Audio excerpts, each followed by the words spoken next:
अस्सलाम वालेकुम। पिछली वीडियो में हमने बात की राय स्टोन्स किस तरीके से इस्तेमाल होते थे, चाइनीज़ किस तरह इस्तेमाल करते थे, नॉट चाइनीज़, जो जब आइलैंड के लोग हैं वो किस तरह इस्तेमाल करते थे और किस तरीके से लेन-देन इस पे किया जाता था और किस तरीके से जो राय स्टोन है, ये एक डिसेंट्रलाइज़्ड सिस्टम है और सेंट्रलाइज़्ड सिस्टम नहीं है।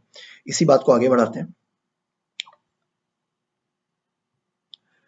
जो कंसेंसस होता था, जैसे हमने बताया, उसके लिए 51% लोग मौजूद हों अगर गाँव के अंदर, तो उसमें कंसेंसस हो जाता था। गाँव के तमाम लोगों को मौजूद होना ज़रूरी नहीं होता था।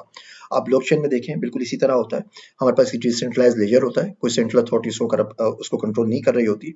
51% अगर लोग होते हैं, तो उसका सोर्स ऑफ ट्रुथ जो होता है, वो एस्टेब्लिश हो जाता है कि किस चेन को आगे करना है और ये चीज़ें हम आगे बढ़ेंगे। लेकिन आप देखेंगे राय स्टोन के और जो कंसेंसस के कवानीन अभी हमारे पास ब्लॉकचेन में कितने सिमिलर हैं और ये चीज़ तकरीबन पिछले 1000 साल से चली आ रही है।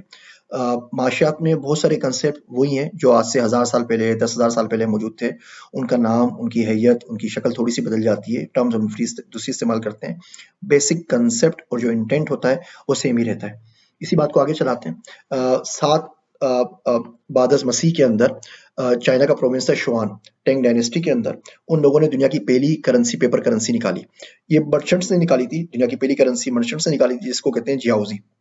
होता ये था, दुनिया भर से जो लोग आते थे, वो अपने कॉइन, सिल्वर, गोल्ड जो कुछ भी उनके पास होता था, वो दे देते थे और उसके बदले में मर्चेंट उनको एक लोकल प्रिंटेड करेंसी देते थे, जिसको जियाओजी कहते हैं।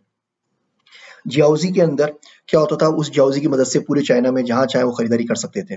ज़ाहिर बात है मर्चेंट अपना थोड़ा-सा कमीशन इसमें रखते थे, लेकिन उनके लिए आसानी हो जाती थी कि उस पर्ची के हिसाब से पूरे चाइना में जहाँ चाहे, जैसे चाहे खरीदारी कर सकते थे और जब ये लोग वापस जाते थे, तो वापस जाते हुए जियाओजी देके अपने जो भी उसके हिसाब से बनते थे बदले में गोल्ड, सिल्वर, कॉइन वो ले सकते थे, जितनी भी जियाओजी उनके पास वापसी में बच जाती थी।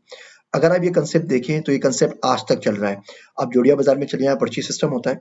बाहर से किसी गाँव से, दूर-दराज इलाकों से लोग आते हैं, किसी मेमन सेठ के पास जाते हैं, सारा पैसा उसके पास रखवा देते हैं और फिर पूरी मार्केट में घूम फिर के खरीदारी करते रहते हैं। किसी से चूड़ियाँ लेते हैं, किसी से मशीन लेंगे, किसी से टूल्स लेंगे, किसी से यूटेंसिल्स लेंगे, किसी से मेडिसिन लेंगे और पर्ची के ऊपर साइन करके लिख के दे देंगे कि आप इतने पैसे ले लो।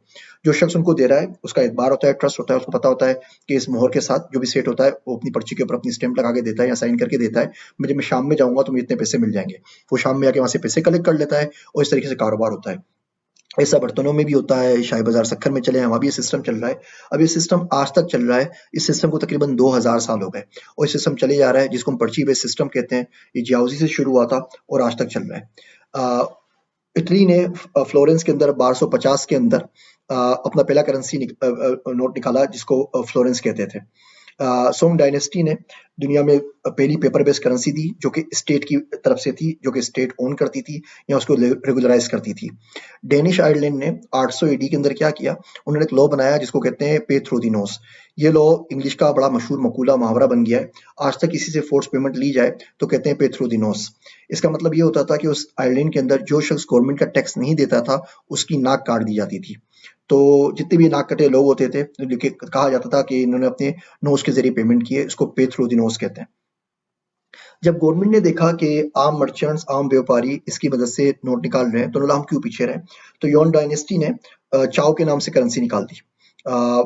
1277 के अंदर चाइना के अंदर पेपर करेंसी यूज हो रही थी, जबकि पूरी दुनिया अभी तक कॉइन्स और सिक्कों के ऊपर ही थी। और इसी बात को हम अगली वीडियो में आगे बढ़ाएंगे कि फिर मार्को पोलो आया और मार्को पोलो ने किस तरीके से दुनिया को ये पेपर करेंसी से इंट्रोड्यूस कराया, जो चाइना में इस्तेमाल हो रही थी। आप सबका शुक्रिया, जज़ाकल्लाह खैर।